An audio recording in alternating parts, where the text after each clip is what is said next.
चंद्रभान जी, question तो आपका बहुत अच्छा है। यह निषाद समाज अन्य समाज के लिए भी बहुत ही जो है एक महत्वपूर्ण विषय है।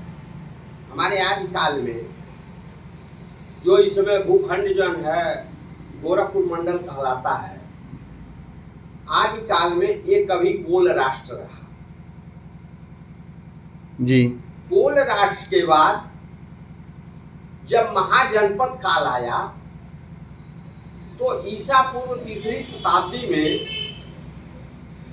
यह बज्जी महाजनपद बना और बज्जी महाजनपद ये गोरखपुर से शुरू होता है। चूंकि यहाँ एक जो है बज्जी जात की जो मानव थे, जो निषाद मानव थे, उनको बाजश्रवा का वंशज कहा जाता है। बाजश्रवा वंश के लोगों को आज जो है बंजारा कहा जाता है, बाजवा कहा जाता है, बंजारी कहा जाता है। जो उत्तर प्रदेश के उत्तरी भाग और देवरिया कुशीनगर जिले के पूर्वी भाग, पंजाब, हरियाणा और पाकिस्तान, अफगानिस्तान में इस जात के लोगों को बाजवा कहते हैं।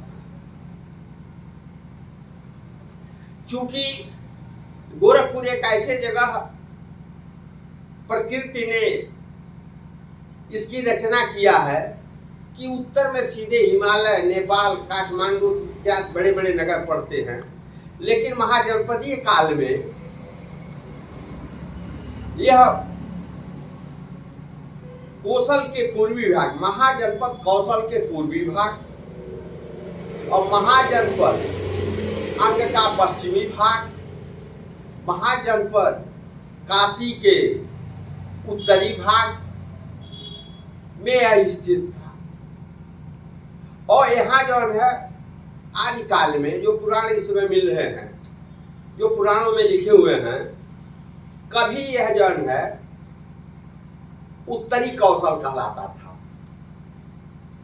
उसके बाद जो है उत्तर काशी और दक्षिण काशी में ये बट गया था। फिर जब महाजनपद काल आया है तो ये बज्जी महाजनपद पड़ा। बज्जी महाजनपद में जो 7 गणराज्य थे, वह गणराज्य आपके हैं जो है कोली गणराज्य, शाक्य गणराज्य, मौर्य गणराज्य, मल्ल गणराज्य, अल्पकश के बूली गणराज्य, विदेह गणराज्य, वैशाली गणराज्य, ये सब मिलाकर के 7 गणराज्यों का एक समूह था। और इस गणराज्य में कुछ प्रकृति ने ऐसा कर दिया था, प्रचुर मात्रा में नदियां और लोहे की खानें मिल गई थी। जो मगध महाजनपद अंग महाजनपद के उत्तरी भाग में, जहाँ गंगा नदी का तटवर्तीय जो है जिले आज बने हैं, उसमें एक जो है लोहे की खान मिल गई थी, जिसके लिए मगध और बज्जी महाजनपद के लोग बार बार युद्ध करते थे। बौद्ध काल में जब आप पढ़ेंगे बौद्ध ग्रंथों को, तो इसी महाजनपद में जो विदेह गणराज्य है, जहाँ राजा जनक पैदा हुए थे, जहाँ माता सीता पैदा हुई थी, वो इसी महाजनपद बज्जी महाजनपद में पड़ता था। जहाँ राजा विशाल पैदा हुआ था, इसके नाम पर वैशाली गणराज्य बना, वो इसी महाजनपद में पड़ता था।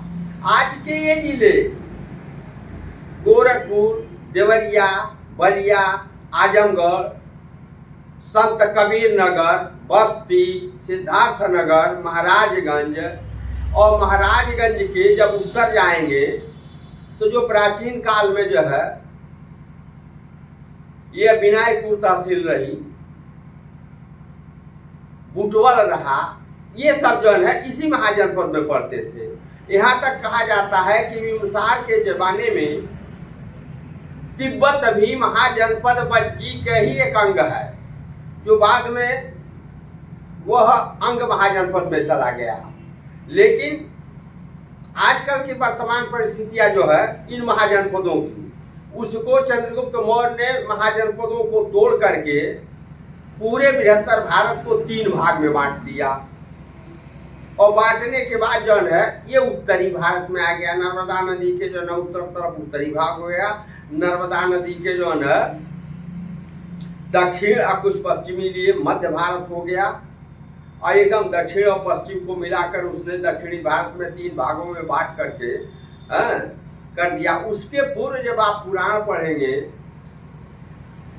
तो 3 लोग 14 भुवन, जो 16 महाजनपद बने हैं, बाद में चल करके निषाद पुत्रों ने उसको जो है भिन्न भिन्न देश को तोड़ करके जनपद बनाया, जनपद को तोड़ करके उन सबों ने महाजनपद बनाया।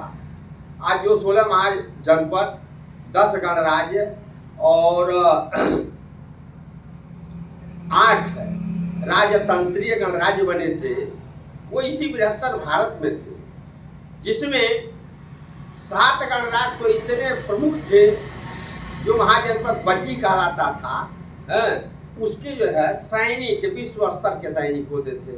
बज्जियों से पूरे विश्व की कोई सेना, बृहत्तर भारत का तो छोड़ दीजिए, एशिया माइनर में, मानो जम्बू खंड में, जम्बू द्वीप में बज्जी, कोली गणराज्य और लिच्छवी जैसे सेना किसी भी राजा महाराजा के पास नहीं थी। और नहीं, यहाँ शिक्षा का उत्तम व्यवस्था भी की गई थी, चिकित्सा की व्यवस्था थी, गजतंत्र की यहाँ औषधियाँ बनती थी, और उस औषधि में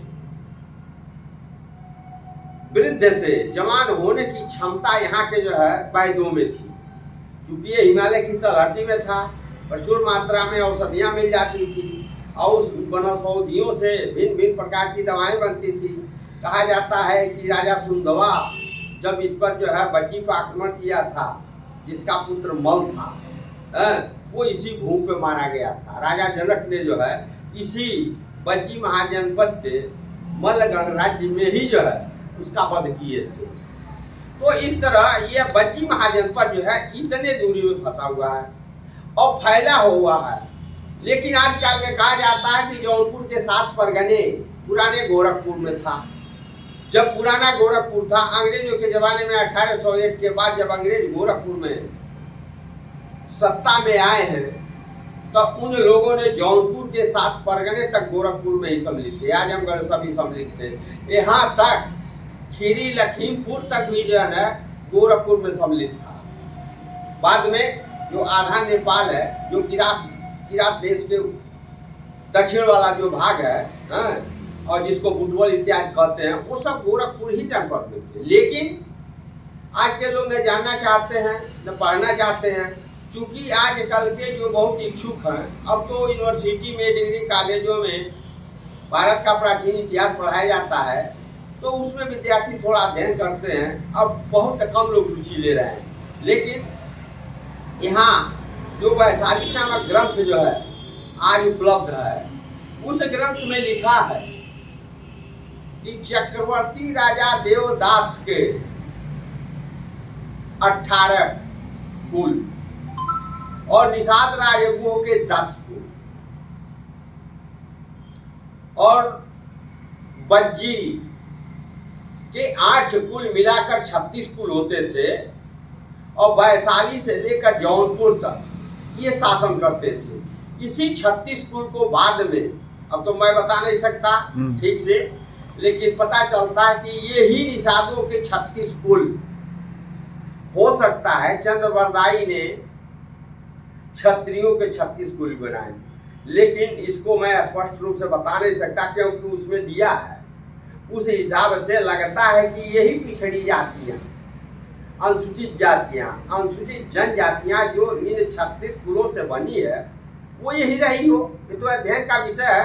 लेकिन वह वैशाली नामक ग्रंथ यह सिद्ध करता है कि 16 महाजनपद, 10 गणराज्य और 8 राजतंत्रीय गणराज्य ये कुल मिला करके निषाद कुलज थे, निषाद के वंशज थे, वो भारत में सत्ता करते थे। और इसी से आज जो भी जातियां बनी है वह अध्ययन करने से पता चलता है कि आजकल के जो कुल हैं, भील हैं, संथाल हैं, केवट है, परगना है, वो इन्हीं बज्जियों के अंतर्गत आते थे, लिच्छियों के अंतर्गत आते थे, मल के अंतर्गत थे। ये सभी उपजातियां, उपनाम जो आज बने हुए हैं, इन्हीं